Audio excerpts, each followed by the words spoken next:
Okay, I think Ed Mylett was actually onto something. He has this philosophy about this big difference between the upper class, middle, and the lower class people. I mean, honestly, and the more I think about his philosophy, the more I'm starting to really dislike upper class and lower class people. I'm just saying, don't judge me. It's just how I feel. Because, okay, so bear with me for 1 second. Now, his philosophy is, Ed Mylett's philosophy is, the lower class people, they have something that's behind them, some fire that's underneath them that's telling them this is not where I want to be. I know where I don't want to be. The upper class, all they have to do is model success, model their environment. When they finally get in their mind that they want to do better or want a name for themselves, all they have to do is model their environment. So, what about us from the middle class? Where is our deep rooted education? Where is the middle class? Come on. I'm talking about those of us that had a relatively good childhood. I mean, we didn't go to school in Rolls Royces and didn't get dropped off in Bentleys, but we did family vacations. We got a chance to eat out on the regular like it was normal. We never saw the lights cut off. At the end of the day, our parents, they were not perfect by any means, but our parents did that absolute best that they could. Where's our direction? Where is our roadmap? I I remember having a conversation several with my mother, and I remember her like I used to ask her for anything under the sun. For me as a child, the sky was the limit. And I remember asking her for all this just crazy, outlandish stuff, and she used to always remind me, "You were not born with a silver spoon in your mouth," and I was privileged, so I would normally respond to say I may not have had a silver spoon, but I doggone sure had a bronze one. I'm talking to that level of middle class. Come on. At the end of the day, we think differently from the upper and the lower class. We achieve things differently.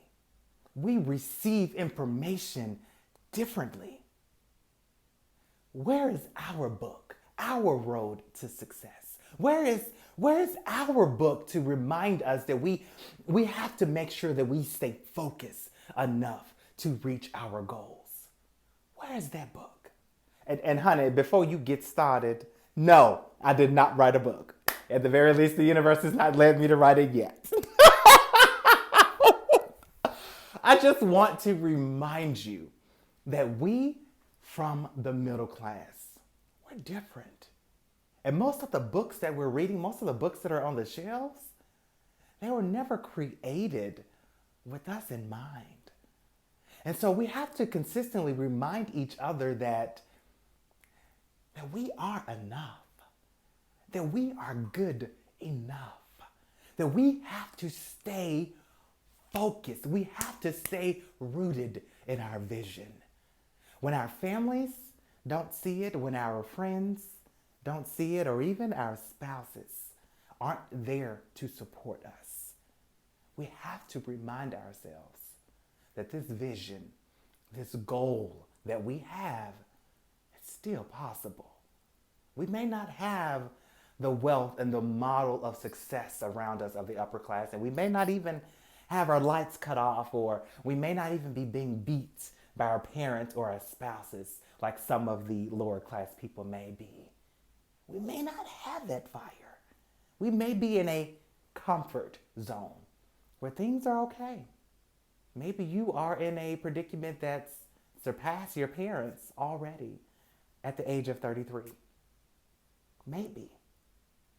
But your goal, your vision, your dream, your outlook is so much brighter. I just want to remind you that until the book is written, until the book is written for us middle class people, I want to remind you that you have survived 100% of every single battle you have ever fought. 100%. So I'm betting on you to succeed. Inspired by JimmyL.com is betting on you to succeed.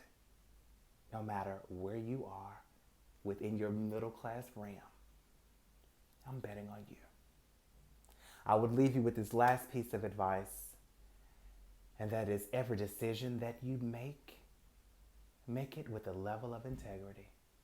Because your integrity, our integrity, is what's going to lead us to our freedom.